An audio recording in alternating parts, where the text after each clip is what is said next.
Kent's Police and Crime Commissioner Anne Barnes says she fears government proposals to reform the probation service could have disastrous consequences.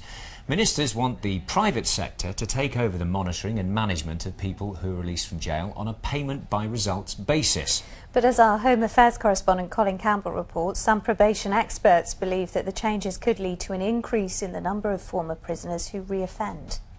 Protecting the public and rehabilitating offenders, these are Sussex probation officers at work in Brighton, part of a documentary to be shown on BBC One next week. The government is planning to hand over the bulk of probation work to the private sector on a payment-by-results basis, but it's causing concern. Offender management is really, really important. You have to rehabilitate people to stop them offending. Somebody could drop through the cracks of this, and I think they could have disastrous consequences if that happened.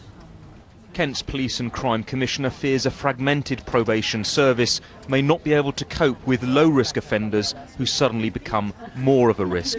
The government says reform is essential.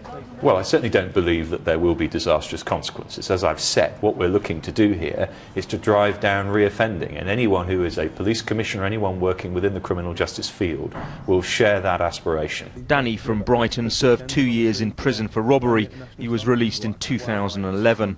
If I'd said to you, you're going to be in a loving relationship, you're going to have stable accommodation, you're going to be in work. You're going to have a baby. I would have told you, I would have told you it's not going to happen. Yeah, it's, wow, I don't know. I think he's now receiving help and support from a band of brothers, a voluntary organisation funded by probation and police.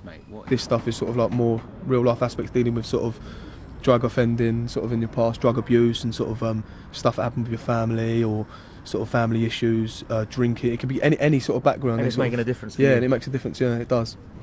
The government wants voluntary organisations to assist in reducing reoffending. We certainly wouldn't be able to deliver anything on the kind of scale that they will be looking for. So for community-led initiatives such as ours, it's going to be difficult to know what our place at the table might be. The plans could see the disappearance of the 2 probation trusts covering Kent, Sussex and Surrey. Together they employ over 1,000 staff who deal with 14,000 offenders who are on probation.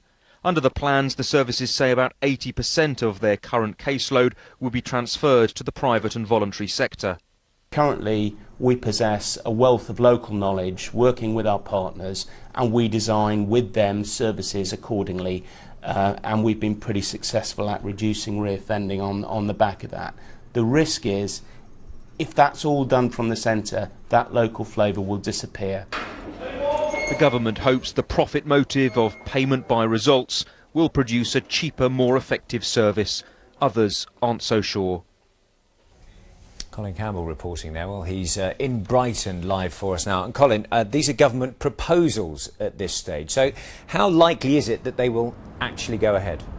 Well, Rob, a consultation period is now underway until February the 22nd. The government says it will listen to what people have got to say. It says that it wants to design a system that works and reduces reoffending rates. Now, probation services here in Brighton and across the South East are bracing themselves for radical change, the handover of the bulk of their services to the private sector. The final details of these plans will be revealed later this year. They'll be implemented in 2 years' time.